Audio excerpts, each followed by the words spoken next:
All right, so today we're still talking about classifying matter. We're going to kind of finish up the classifying with different states. There are how many different states of matter? Three. Wrong. Four. Thank you, Dominique. You're wrong, Quoterion Owen. There are four states of matter. What are they? Light.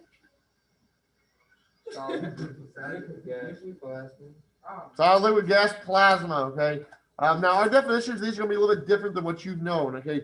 You've really learned characteristics of the states of matter. You told me that a solid has a definite shape and different volume. That is not the actual definition of a solid. A solid has a definite shape and a different volume. Here's the definition of it. The particles are in fixed positions with strong attractive forces. Okay. So in your desk is a solid. Is that on me? Yes. Your desk is a solid, so its particles are packed very closely together. Are the particles in your desk moving? Yes. Okay. Now they're not moving very far. Okay, because they're very packed tight together. Okay, but they are moving. Now, characteristic wise, we would say they have a definite shape and a definite volume. Give me another example of a solid. Yeah, the inside of the paper is a solid too, isn't it? So yeah, a book would be a solid. A liquid. Wait, I got a question. What is ice like? Ice is a solid. Ice is a solid. It's a solid when it's first. Well, ice is a solid. Okay. Water. Yeah. Water can be gas, liquid, or solid. Okay. When it's a liquid, you know it as liquid water. Okay. When it is a solid, it's ice. Okay. And then when it's a water vapor, which like humidity would be in its gaseous form. Okay. So water can be in all three of those things. So a liquid has a definite volume but an indefinite shape. We know that the liquid is going to take the shape of the container, okay, but the volume doesn't change, okay? The volume doesn't change. We would say that the particles can slide past each other with medium attractive forces.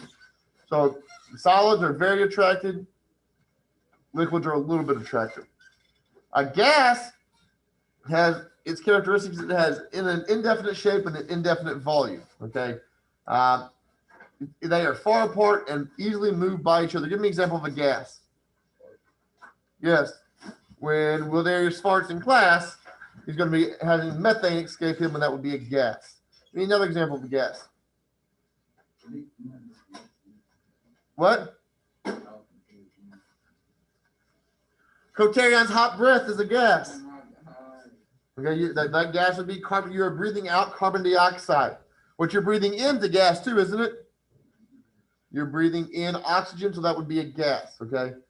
These gases have very weak attractive forces between particles. And then the last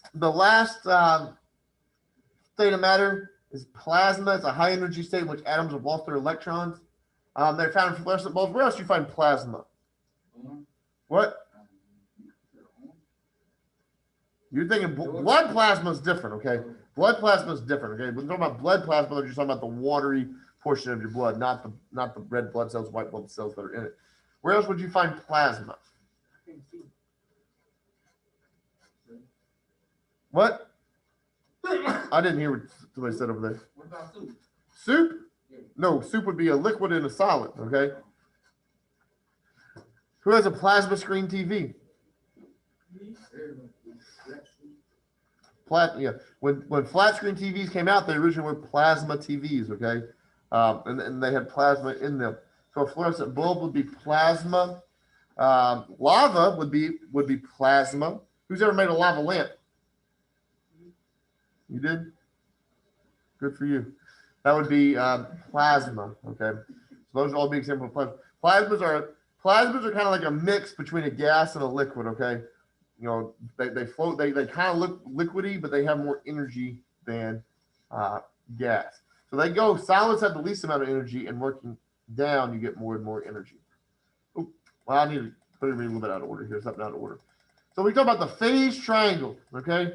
There are three states of matter in the phase triangle: solid, liquid, gas. Why did these not show up as solid, liquid, and gas?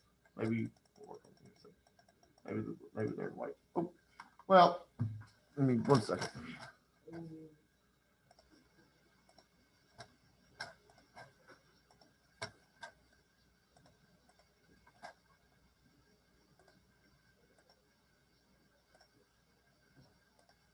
Okay, so we can go between our three different states of matter: solid, liquid, and gas. Okay, I'll guarantee you this will be on your test Friday. Okay, all these will be on your test Friday.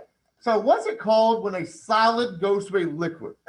So if you think ice would be our example of this, what's happening when ice goes from a solid to a liquid would be called melting, okay? That would be called melting. Now the opposite would be going from liquid to a solid. Freezing. Okay, these are our easy ones. What about liquid to a gas? What's that called? No. Evaporation or boiling, okay? Evaporation or boiling, okay? If you boil water, you evaporate water. Now the opposite way, Will Darius, would be what? Gas to a liquid would be. That's happening right now, isn't it? Rain is condensation, isn't it? That's happening now. So those are the easier ones. What about from a solid to a gas? Anybody know what that's called? Ooh, backwards again. Solid to a gas. This usually doesn't happen with most things, dude. Most things we're going to go from a solid to a gas, we go to liquid, don't we? You know, if you're talking about you put something frozen, you put ice, you heat it up, it melts, and then you boil, and then it boils, and it goes, you know, through the liquid phase. Sublimation. Okay, sublimation is what this is. I can't do it anymore. I almost got fired one year. Got a lot of trouble. We used to do this, okay? And like mothballs can be sublimed, okay? That's what that is called, sublime. And I had a girl who was extremely allergic to mothballs, and we sublimed like 30 mothballs. And it stunk really bad. She had a really bad asthma attack and got in a lot of trouble for that. But, you know, a mothball is something you can sublime, okay? Not a lot of things you can sublime, but mothballs would be a very good example of that. What about a gas to a solid? I heard this a while ago by Will Darius. What is it? Deposition, okay? You ever hear like people talking about like deposits? Like there is a diamond deposit in Arkansas, okay? That's what they're talking about, deposition, okay? Or a salt deposit. It's underneath the Earth's surface at very high temperature and very high pressure. That gas is turned exactly into a solid. Okay, I cannot deposit anything in this class. I don't have the temperature or pressure capabilities to do that, but you know that typically happens under Earth's surface. Okay, so those are our phase changes. Now notice what's not in there. Plasma. Plasma is nowhere in this, okay? Because plasma is a high energy state. Okay, plasma is a high energy state. So properties of matter, okay, physical property is something that can be observed without changing the identity of the substance, okay? A key word with property. Property is the ability to, okay? If you can do it, it's ability. That's why people like to ask me, can I go to the restroom? And my answer is yes, you can. You have the ability to do that. That's a property of you, having the ability. So a physical property is something that can be observed without changing the identity. So I can find the melting point of something. If I find the melting point of water, is it still water? No, it's just going from an ice to a liquid. So the ability to find that. So all those would be physical properties. They're things that do not produce a new substance. A chemical property, once again, is the ability or the characteristic that can be changed only by changing the substance. So the flammability, the ability to burn, the ability to react. If I burn something, I'm getting a new thing. If I react something, I'm getting a new thing. So the ability to that would be reactivity. And these go along with physical and chemical changes. A physical change does not involve the change in the identity of substance. So I could change the state, I can cut it, I can tear it. Okay. If I go rip your piece of paper in half, is it still paper? Yeah. Yes, it's still paper. That's still the same properties of paper. So that is a physical change. So the ability to rip it would be a physical property. Chemical change involves the changing of a new substance. Is burning a chemical or physical change? Yeah. Dominique said it's a physical change. Can you get it back to how it was if you burn it? No. So that code word for a chemical change. What about rusting? Chemical or physical change? Well, here's the question. I can get the rust off, can't I? But eventually what happens to it? It rusts a hole rust through it, doesn't it? Like Dodge trucks are very notorious for above the back tires to have for them to rust out right there. Okay. I can't get it back. So rusting would be a chemical change. Any chemical reaction would be a chemical change, wouldn't it? Hence chemical change. So that's what I got for you today. You go to Google Forms and let me know if you have any questions.